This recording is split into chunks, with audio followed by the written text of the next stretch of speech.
Welcome back. It is the Flow Friday Sports Show here on Flow FM. Time to go into the world of Millewa Football, where Lewis Roberts, our correspondent, and the Meringur star joins me. Lewis, good to be back with you. Keeping warm and dry? Oh, trying to keep warm and dry today, Alice. Yeah, it's a bit rainy and stuff this morning, and winter is slowly setting in. But look, perfect weather for a bit of sloppy football, that's for sure. Oh, it's not for everyone, but it's good that you suck it up.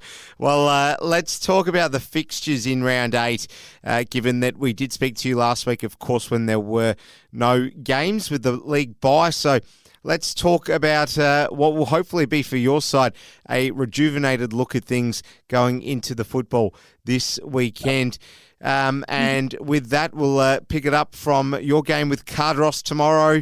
How are you feeling? This is going to be a tough one, but you probably don't have the result in mind. It's more, how can you sort of go out and do things that will make life a little bit trickier for Cardross? Yeah, absolutely. Like I was saying before, it's going to be a bit wet weather football, so it's going to be a game of meters for sure. So we've definitely got it stacked up against us to try and put some more scoreboard pressure on the scoreboard there, and try and earn a little bit more respect back. But Cardross have got a couple of blokes out tomorrow, so it's going to be interesting. See if our fellas are going to be able to still run around. I reckon Damien Ford and Jaden Kitt still playing for Cardross, so they're pretty fit and pretty skillful players. So it's going to be interesting. Tomorrow it's just going to be whoever can keep possession of the ball and keep moving it forward. Like I said, we've got a hard task, that's for sure. Cardross have played some good footy this year, so we'll just have to see what happens, really. That you will.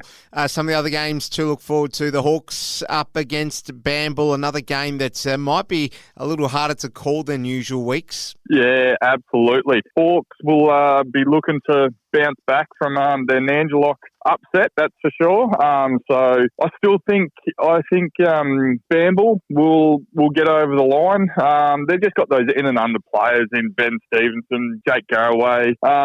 They like to just shovel the ball out and move it forward. But no doubt Toby Quirks, the Hawks coach there, he'll be revving his boys up to try and redeem themselves against their slip up against the Angela a couple of weeks ago. So I'm sure the buyers served them all pretty well, but I reckon Bamble will run home about 30 points up. That leaves us with Nanji up against Werribee. Who do you like here? I think Nanji boys will be just up and flying at the moment.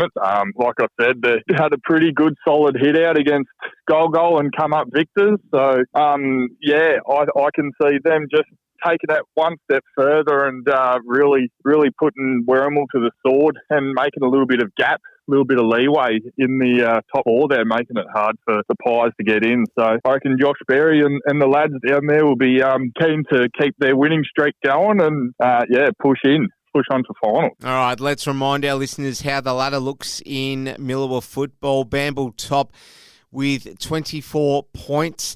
Then we've got Cardross in second, also sharing the points tally with 24. We've then got Goal in third on 16th.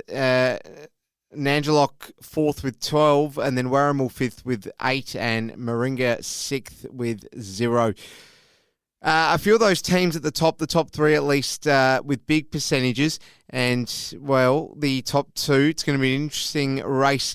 What do you make of that top four overall? Do you think there's any chance one of those third or fourth place sides could break into the top two at all? I reckon Nangelock might be the team that might be able to push in, but it's going to be hard for them because their percentage isn't as good as both Cardross and Bamble. So, they've definitely proved that they can beat the blokes up above them. So if they can get a couple of upset against Bamble, just edge a bit closer. But I think maybe Nangelock might get above goal by the end of the year. But yeah, it's going to be pretty hard to knock off Cardross and Bamble, that's for sure. All right, let's switch things over and talk senior women's action from Millewa Football.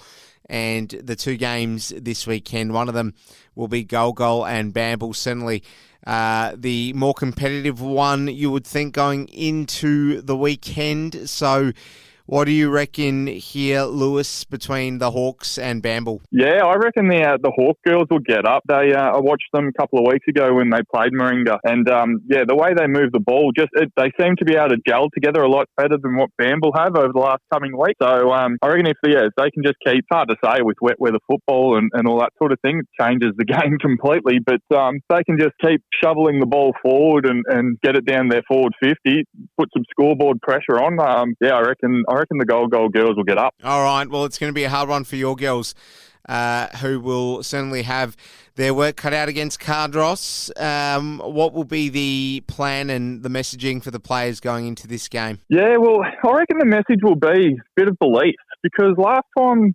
Meringur played Cardross, they only lost by 4 points. So they can, when they want to come out and play their game, their structure and everything like that, they move the ball quite well. It's just trying to get the 4 quarters all together. So 4 points last time. I reckon they'll have a bit more belief this time and work pretty hard and put it to Cardross. But the Cardross girls have got a few bigger bodies and all that sort of thing. So they're definitely going to have their work cut out. I think Cardross will learn from last time and probably come out with a bit more fierce about them. So they're definitely going to find it a challenge, but it might be a good game to watch in the end. Well, they'll certainly be encouraged by that head-to-head. I wasn't aware of that.